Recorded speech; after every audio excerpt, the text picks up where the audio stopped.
For those of you who don't know me, I have one or two here.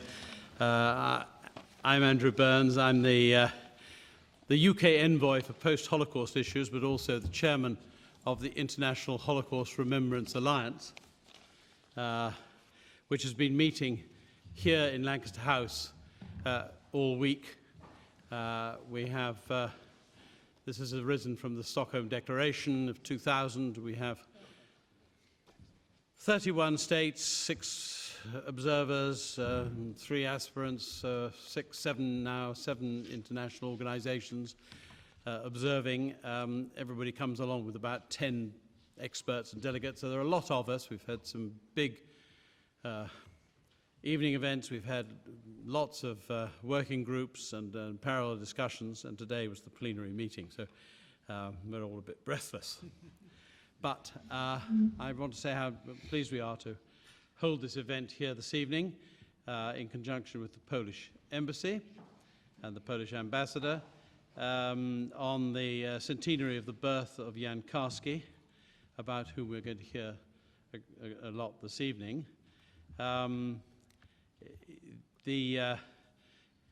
Karski came out, as you all know, from Poland to warn, amongst other things, to warn of what was going on during the Holocaust, and that led to the Allied Declaration on 17 December 1942, read by Anthony Eden, the Foreign Secretary, about what he called reliable reports regarding the barbarous and inhuman treatment to which Jews are being subjected in German-occupied Europe, and asserting that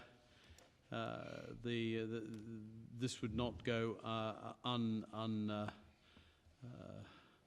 forgotten. I mean, these events would come back on Germany after the war had been won.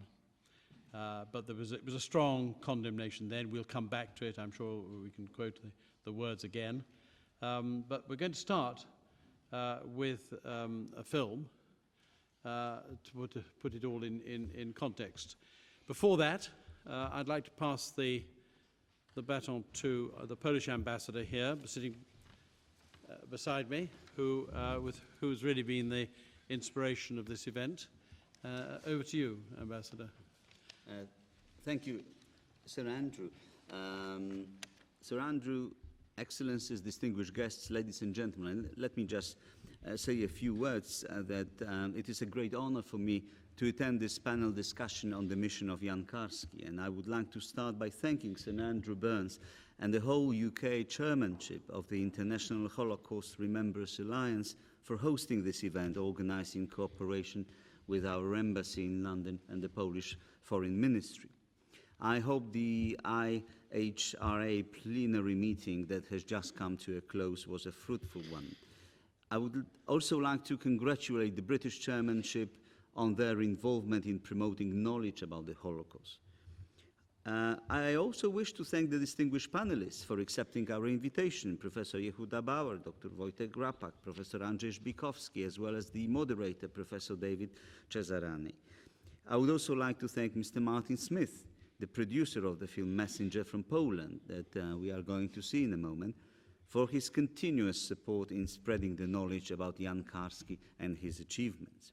As you may know, this year we are celebrating the centenary of Jan Karski. The Polish Parliament has announced the year 2014 as Jan Karski year. Karski, whose true name was Jan Kozielewski, was an emissary of the Polish underground state to the Polish government in exile and to the Western governments. Karski's major task was to convey information about the fate of the Jews in German-occupied Poland in order to stop their systematic annihilation. Just prior to the outbreak of the war, Jan Karski was employed in the Polish Foreign Ministry. After the German and Soviet invasion of Poland in September 1939, he joined the Polish resistance movement, the first and largest resistance movement in Europe. In summer 1942, Karski was selected by the Polish underground state to perform a secret mission to inform the government in exile, then based in London, about Nazi German atrocities in occupied Poland. To give authentic testimony, Karski met with Jewish leaders and was twice smuggled into the Warsaw Ghetto. He also entered a transit camp at Izbica Lubelska, disguised as a guard. In London, Karski met only with the Polish political leadership, but also he met Secretary of State Anthony Eden. He was subsequently sent on a mission to the USA, where he spoke to President Roosevelt. Unfortunately, Karski's message did not lead to an Allied intervention. This is how the mission of the Polish underground state to save Polish Jews failed. Today's panel discussion will focus on this very issue: what was done, what could have been done, and what should have been done. I firmly hope we will have a fruitful panel discussion and an interesting and thought-provoking question and answer session. I also invite all present here to take a copy of a special supplement to The Guardian that you can see on the chairs, dedicated to the life and mission of Jan Karski. Thank you very much. Thank you.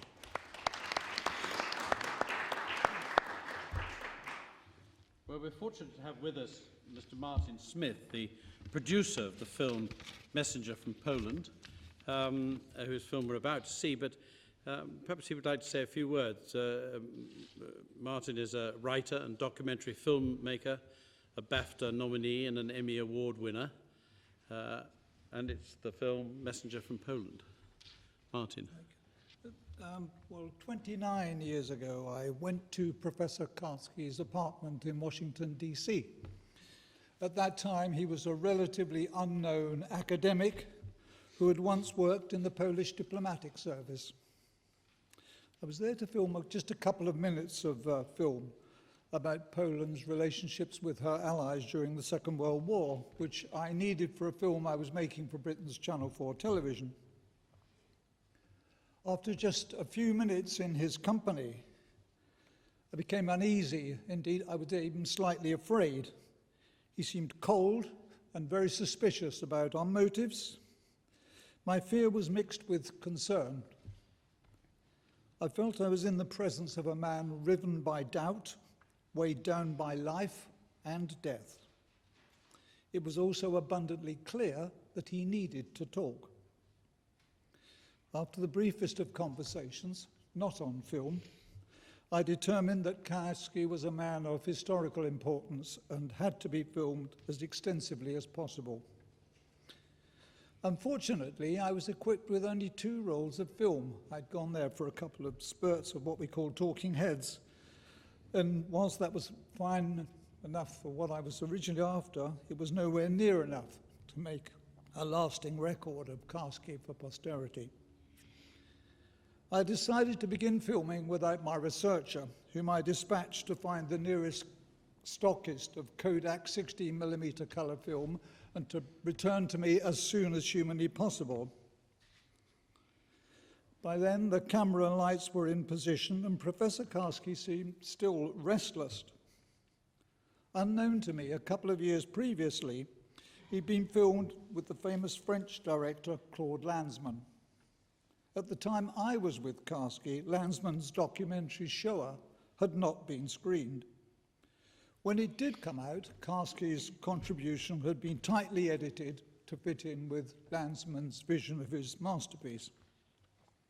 I'm glad I didn't know that Karski had been filmed by Lanzmann.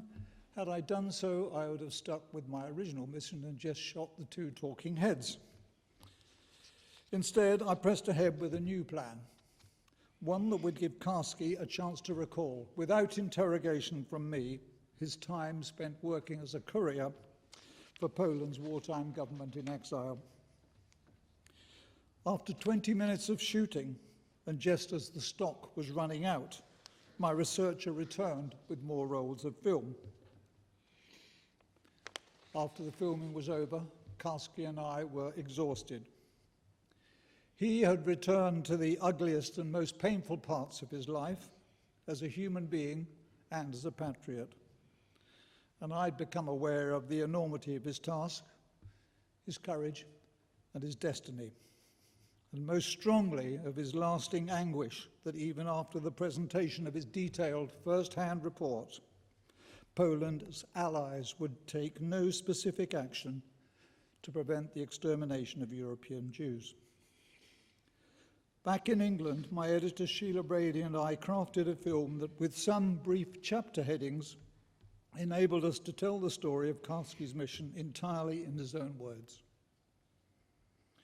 In recent times, Karski's life and work has become more widely known. There's been a novel about him, there's been Obama's award, and now 100 years after Karski's birth, Poland's government has designated 2014 Karski Year and is ensuring that his life and mission are more widely known across the world. You now have the opportunity of spending some 40 minutes with the late Jan Karski. After doing so last year, the American Holocaust scholar and rabbi Dr. Michael Berenbaum warned, "See this film, I'm prepared to be haunted and transformed, to ask what if and why not. It makes one proud to be human and yet so very deeply ashamed."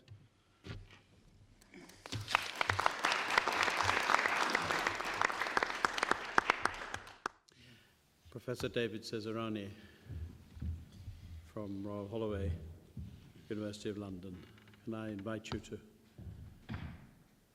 run this panel? Thank you. Sir Andrew, this is a very distinguished panel of historians and experts. I'm going to begin with Dr. Wojtek Rapak, who is attached to University College London and who is currently writing a biography of Jan Karski.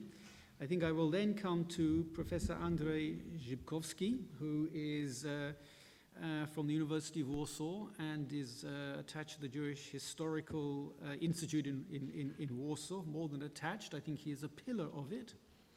And finally, Professor Yehuda Bauer, who to many people in this room requires no introduction, a stalwart for decades of the Hebrew University and the historical advisor to the International Holocaust Research Alliance, to whom he brings the fruits of many, many years of research and many publications.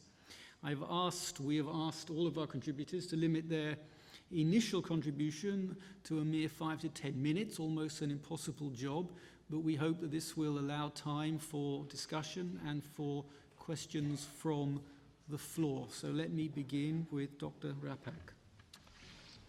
Thank you very much. Shall I just get this? You don't need to move it. It's an intelligent microphone. Oh, right, okay. It will follow you. All right, I don't have to swallow it. No, don't have to do it. Right, I'm going to talk briefly about Karski's life.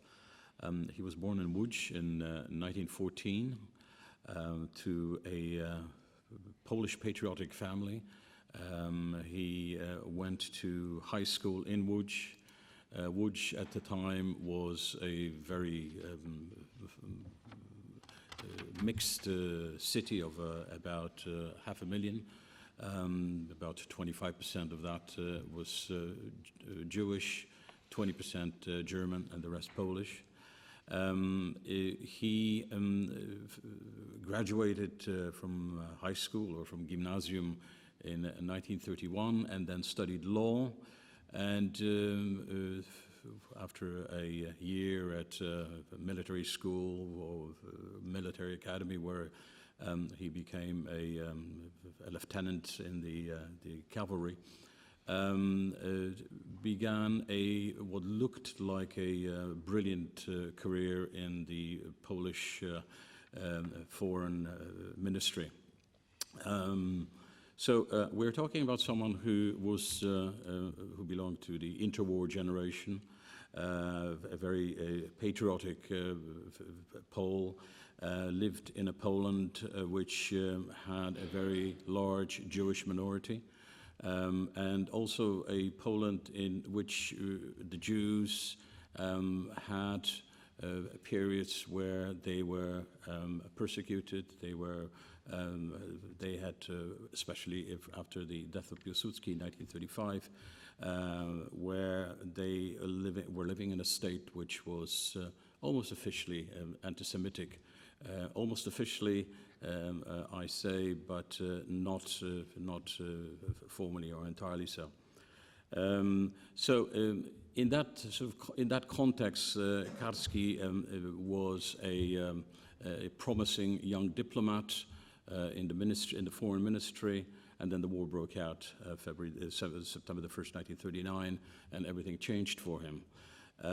He became very quickly attached to the Polish underground as it was forming after the war, after the outbreak of the war, and became a courier, which was a role which I think somebody said managed the relationship, the dual relationship of the Polish wartime state, where you had a sort of military-civilian organization operating on the conditions of German terror in Poland itself, and you had a government which was exiled first in France and then in London.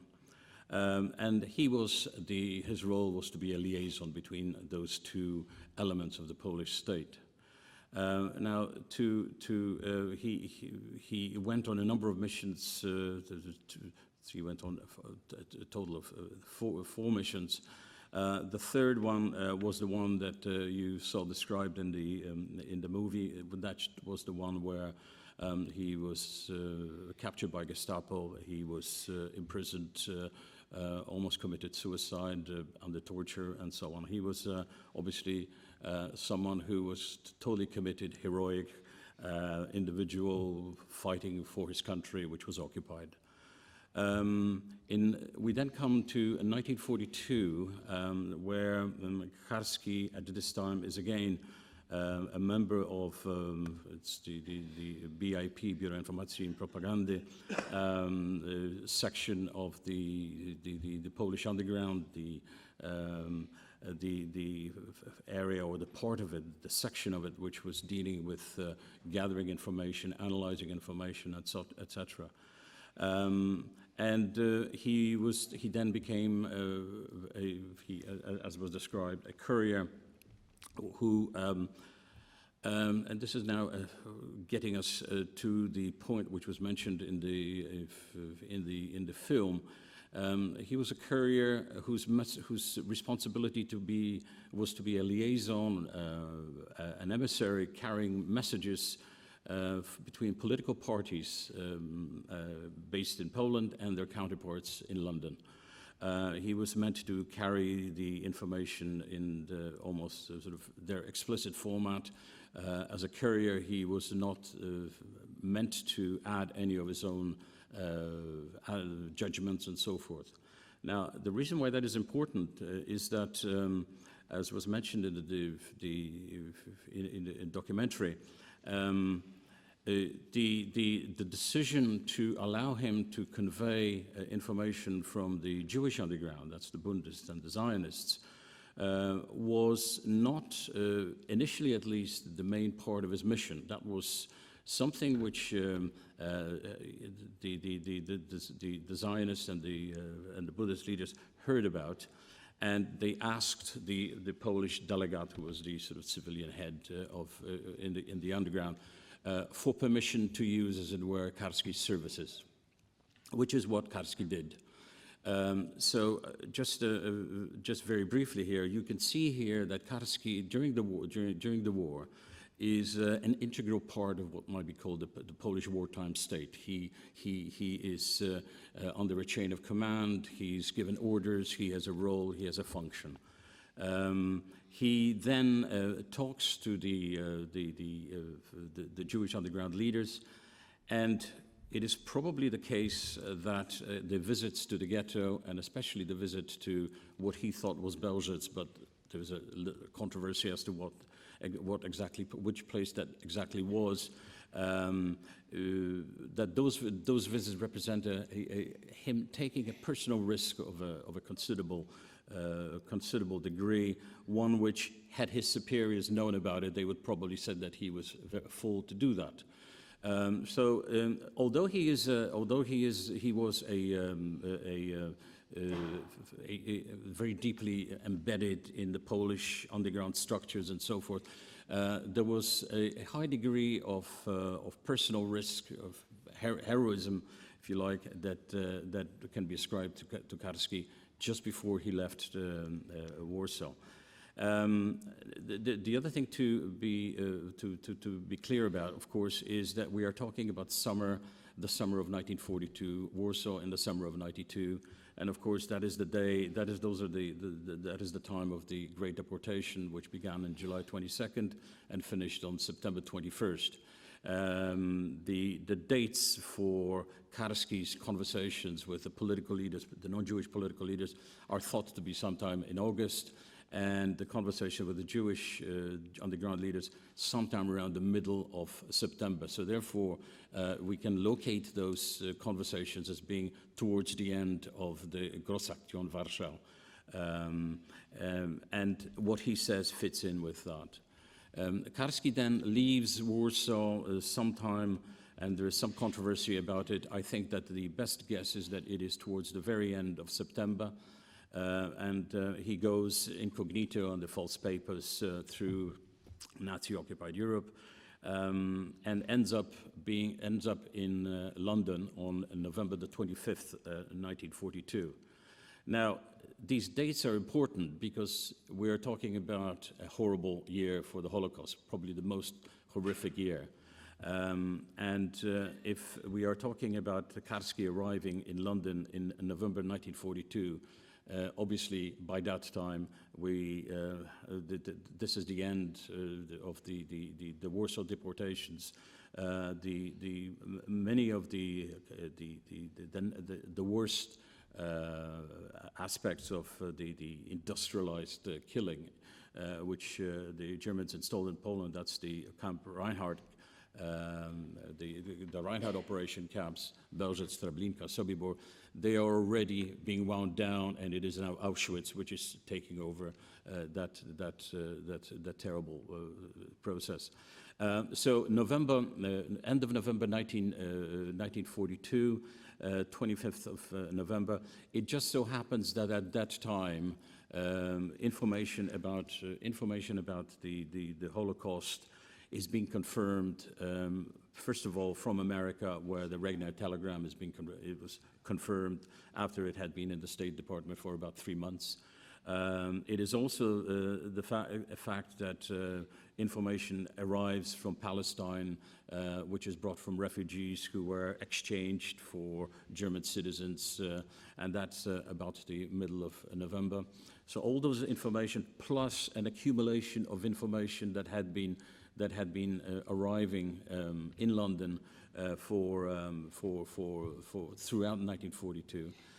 All of that led to a campaign to do something, and that led to the December the 17th declaration, which was the only time when the Allies explicitly condemned Germany for the extermination of the Jews.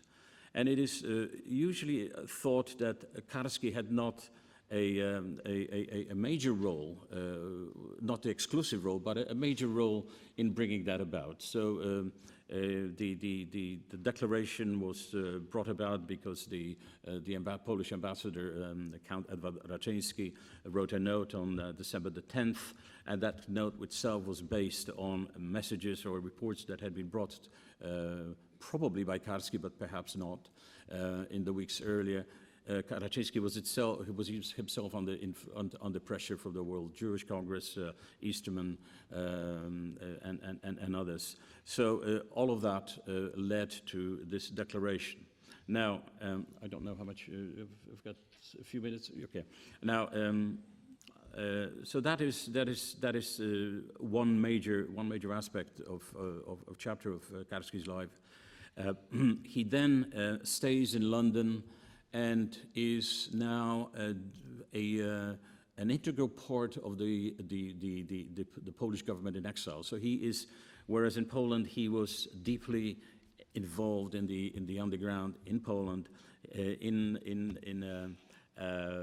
the West he, as it were, continues his some way his diplomatic career. He is associated with the Polish government in exile, works very closely with the various ministries that are based here in London.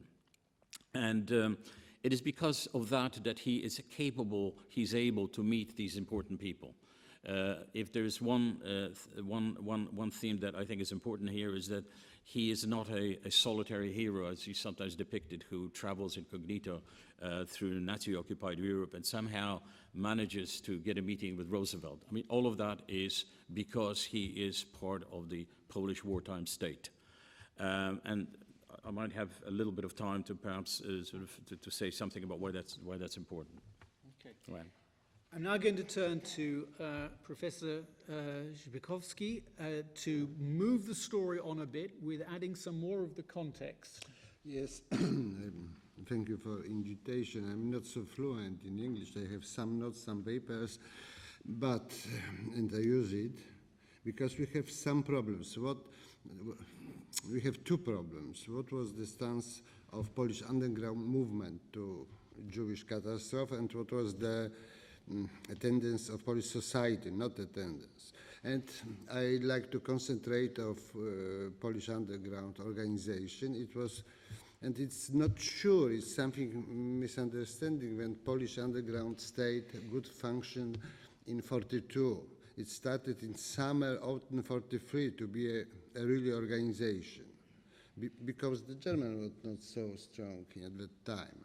And to repeat the chronology not of the destruction of European Jews or Polish Jews, but on ongoing information abroad by Polish channels, I start that the physical extermination of the Jews began after the outbreak of German-Soviet War in June 41.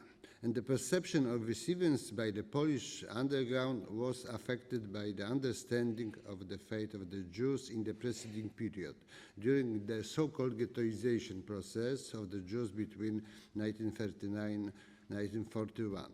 But since October 41, the underground movement in occupied Poland have been aware of the mass murder of the Jews in Lithuania, and a few months later, mid-December 41, the first information came about the murder of Jews in Volhynia, Kamieniec-Podolski, Polesie, Eastern Galicia. So, however, in the third decade of January 42, the headquarters of the Union of Army Struggle, ZWZ at that time, the Home Army started to be named in February 42, received some reports suggesting that the situation of the Jewish population in the Polish Western territories annexed to Germany had improved.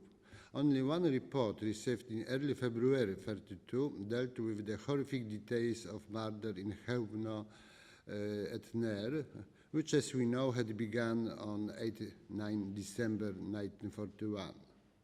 In the same month, February 42, officials in Warsaw received first information that Germans were planning so-called action, deportation to death camps in the general government. The first inaccurate reports about the deportation from Lublin from the 17th March arrived in Warsaw in the second half, in the last day of March 42. At the same time, the Polish underground received reports about Chełmno from the Jewish resistance group. At the end of March, all the disturbing pieces of information disclosed to the Polish underground that a new wave of reprisal by the Germans against the Jews had begun. Some historians believe that until the end of 1942, the Polish underground did not do anything on behalf of the Jews except for sending to London detailed reports about the actual process of the Nazi extermination campaign. We should look differently at the very fact of sending reports by the Polish underground.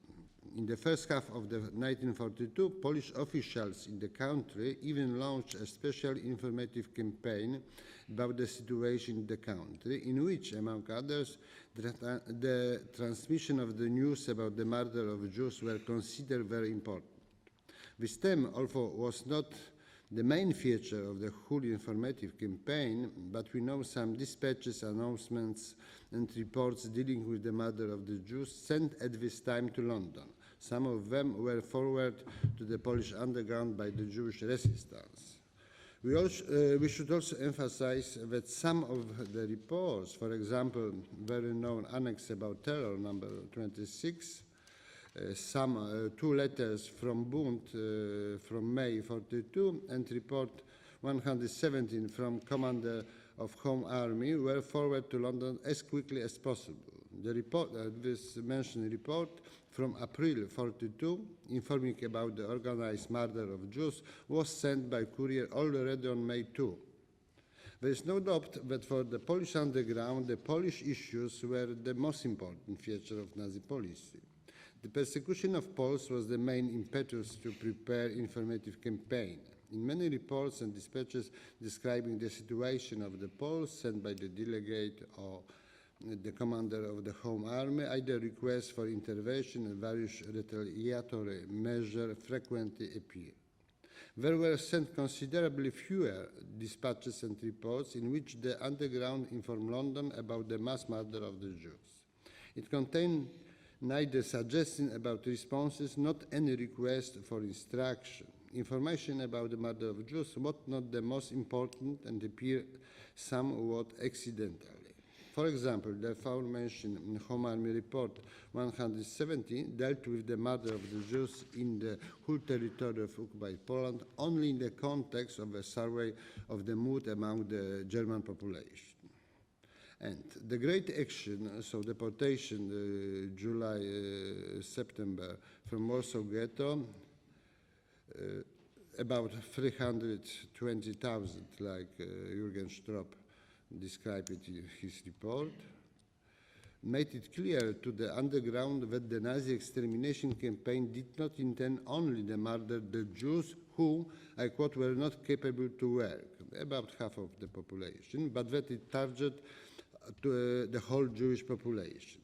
In a report entitled The Liquidation of Warsaw Ghetto that was sent to London in October 42 after the end of the deportation, officials of the Home Army highlighted the change in the German policy. The document also confirmed that, according to the Polish underground, only an intervention from abroad, unfortunately vainly awaited, could have saved the Jews.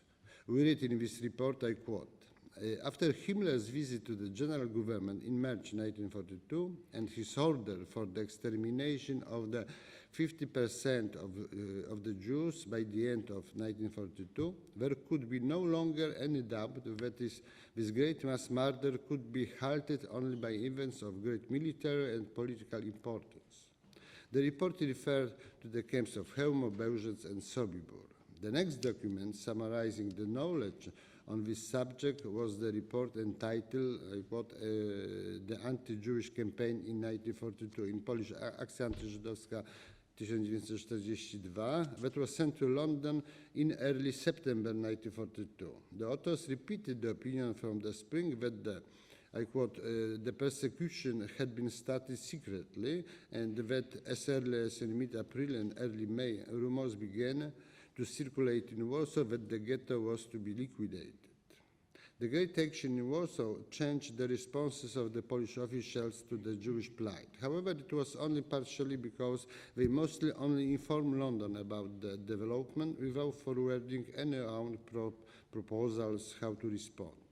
We know of 4 telegrams via radio informing London about the action. 2 were sent by Stefan Korboński, the head of the Department on Civil Resistance, who was authorized by the delegate to inform London about the most important events.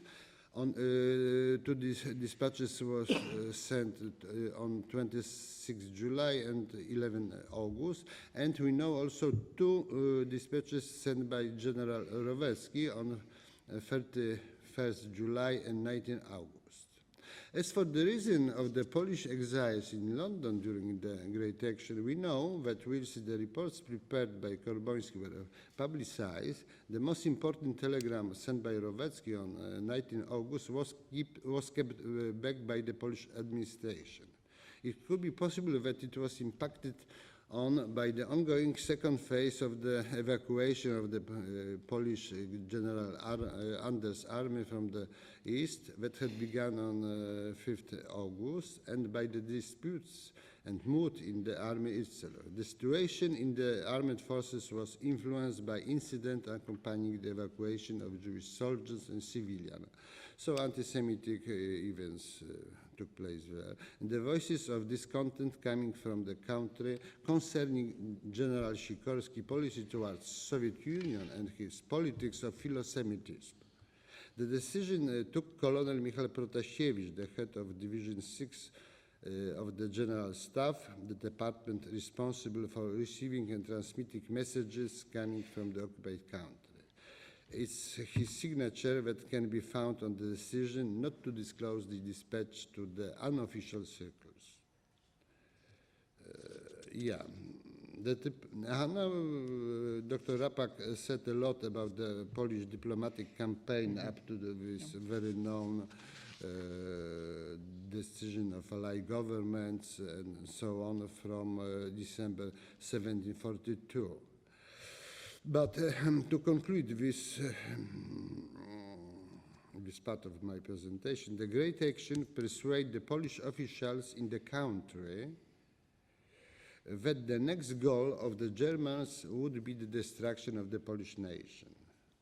The underground representatives has already written about this in the official press of the Home Army, Bulletin Informacyjny, Informative Bulletin, on August 20, 1942, in an editorial entitled, "Let us not be intimidated."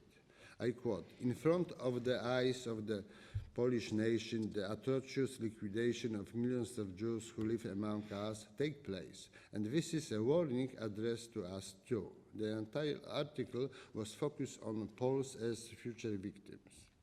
The extermination of the Jews was perceived as a warning to the Poles, also because, according to Polish officials in the country, it was conducted with a considerable contribution of the Jews themselves, with the help of the Jewish officials and Jewish policemen. This is evident in the Polish underground press during and shortly after the Great Action. For example, in an article in the mouthpiece of the Home Army, Wiadomości Polskie, of 21st October 1942, entitled "The First Warning," the authors focus on the catching of Poles for forced labor in the Reich by the German authorities. The authors considerably highlighted the work of Polish officials, and I quote, "who collaborated with the enemy and not. The terrible fate of the Jews should be a deterrent and a warning for us." An explanation of that, the authors mean, can be found in another article in Wiadomości Polskie from November 1942, entitled "Defiance and Resistance." It is the last quotation. I quote, "We have to avoid the errors made by the Jews. They were lost because of their willingness to cooperate with the enemies, social dissension and selfishness of one order organization, the militia, which anyway in the end shared the fate of the ordinary people and was killed, and finally the passivity of the masses and individual cowardice." Quote end. The following comments suggest that the extermination of Jews took place next to the Polish society, and, I quote, "we will be resisting by all means if the Germans decided to treat us as the Jews." That operation went better than expected. The Jews were murdered with their own help, quickly, efficiently, and without fanfare. The Poles would not go so easily. It seems that the attitude of the Polish officials toward the Holocaust changed a bit at the end of 1942. One of the elements of this change in the country was the establishment of the Council to Aid Jews, Żegota. However, there is no doubt that not just the Jewish question, but the threat to the Poles became the reason for the changing strategy of the Polish underground, called by the historian as the transition from passive resistance to limited fight. And to show the first military action from Polish underground took place in the autumn and winter of 1942, and it started the second phase of Polish underground movement. Thank you for the moment. Well, thank you very much. Professor Żbikowski has given us now the bigger context with respect to the Polish underground, the government in exile, and I hope that Professor Bauer will now take the narrative on another stage, examining the responses of the Allies, the responses of the Jewish world, and also perhaps reflecting on the dilemmas they faced with respect to the Polish government in exile and its role. Well, I want to start with something else, because I met Karski twice, because I was the advisor, the historical advisor to Claude Lanzmann in his film Shoah. I was not there when Lanzmann interviewed Karski. I met him before that. He was a tremendously impressive person, as you could see here. A very typical, upright Polish aristocrat who knew exactly what he wanted and who had very, very strong moral convictions. When we met him in Jerusalem, my now deceased colleague Israel Gutmann and I, it was a very friendly discussion, but it was a very open and controversial discussion, but very, very friendly indeed. And we told him, you met two Jews. You identified one, Leon Feiner, who was a member of the Bund. The second person you met was Adolf Berman, a left-wing Zionist. And they collaborated, Feiner and Berman, in their talk with Karski. And then you say you were in Belzec. You were not in Belzec. You were in a place next to Belzec. You were there as dressed up as a Estonian policeman. There was never an Estonian policeman in the death camp of Belzec. But there were Estonian policemen in the other camp, which was a holding camp, where the Jews were brought, but there were too many Jews for the murder.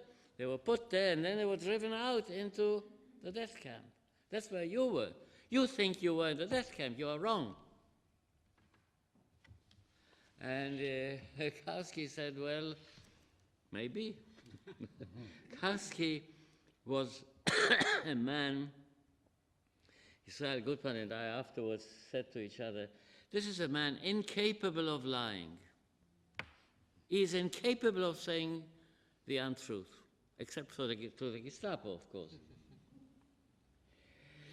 So it was a discussion, but he was not angry at us for having told him, you were never in Belzec.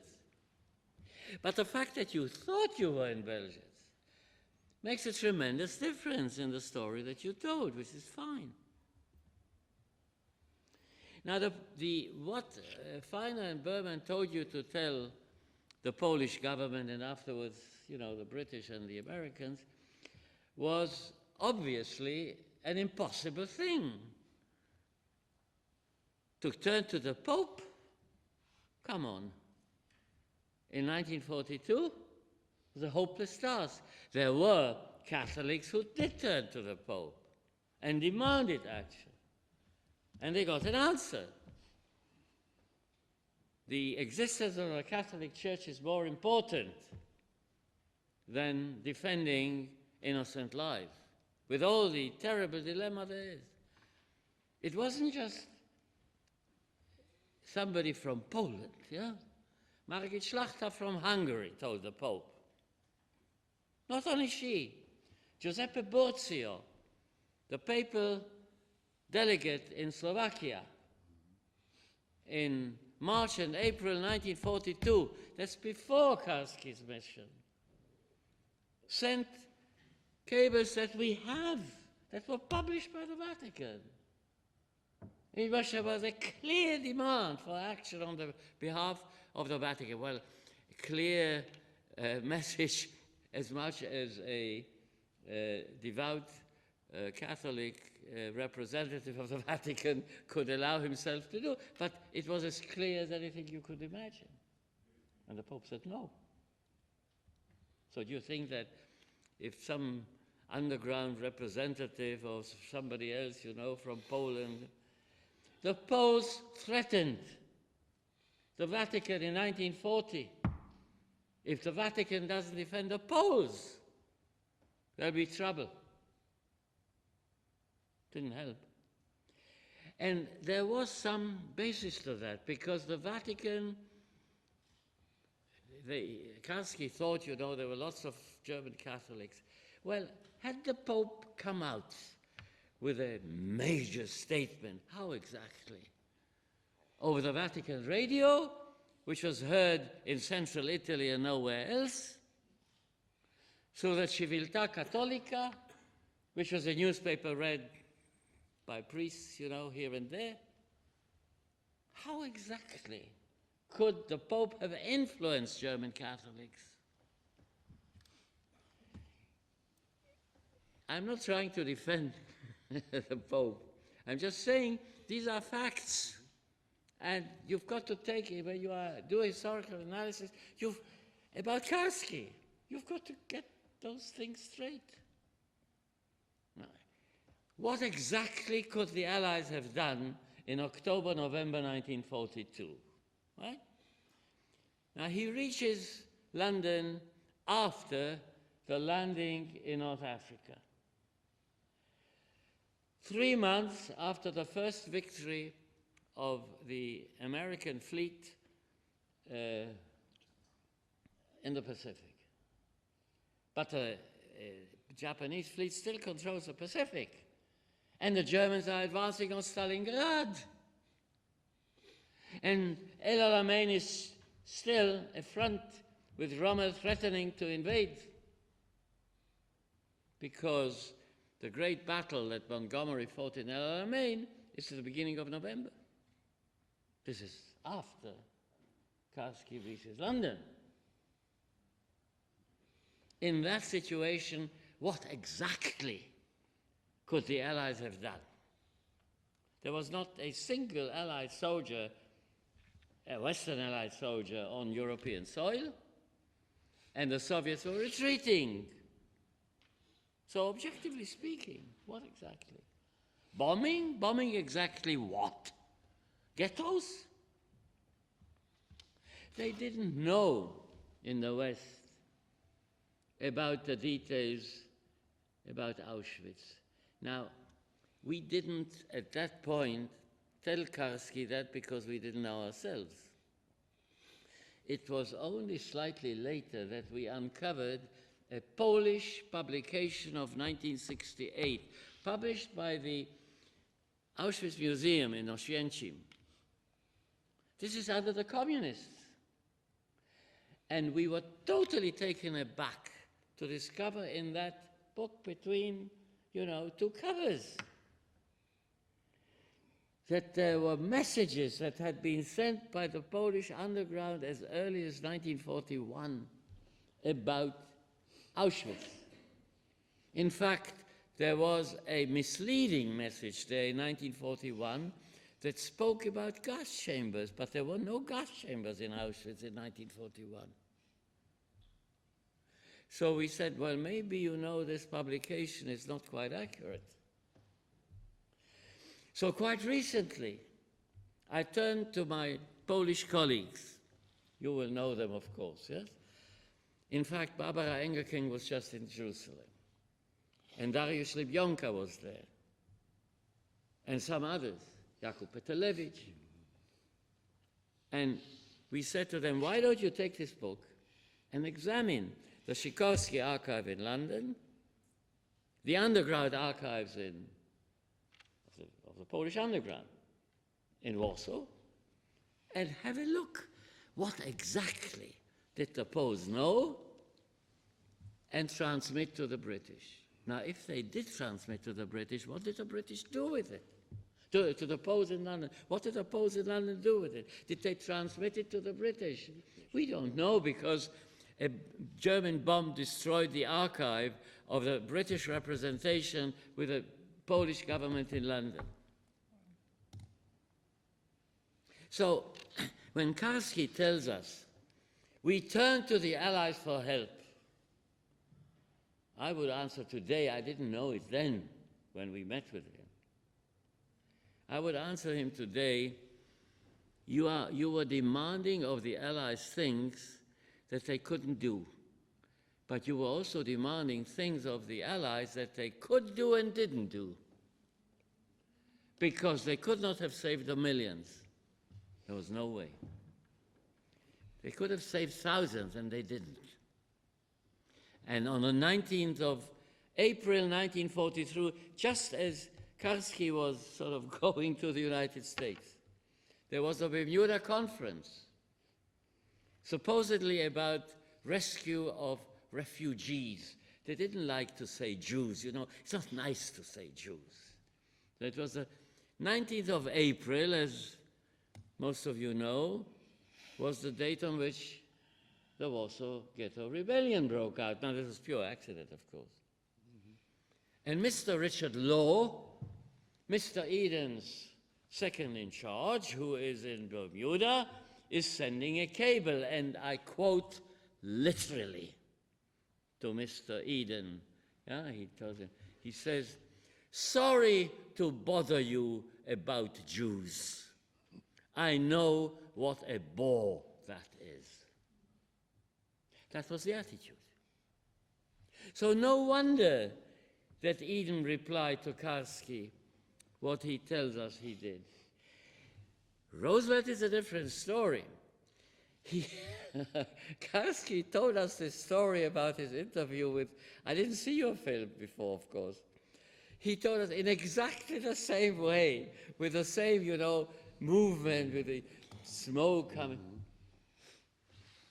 This is July 1943.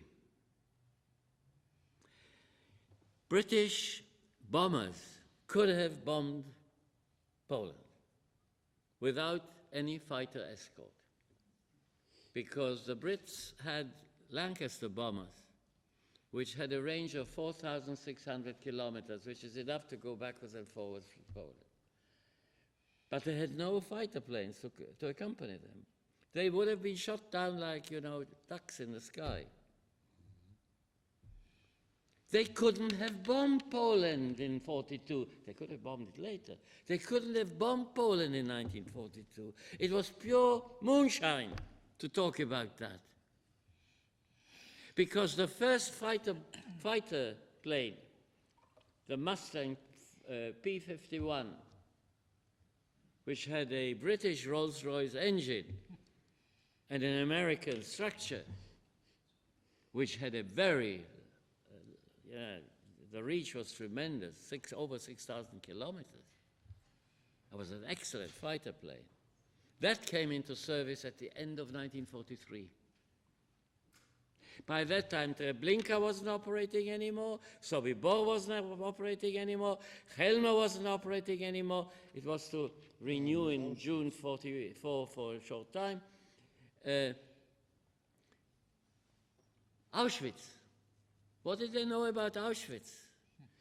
Well, I went through the files of the Foreign Office.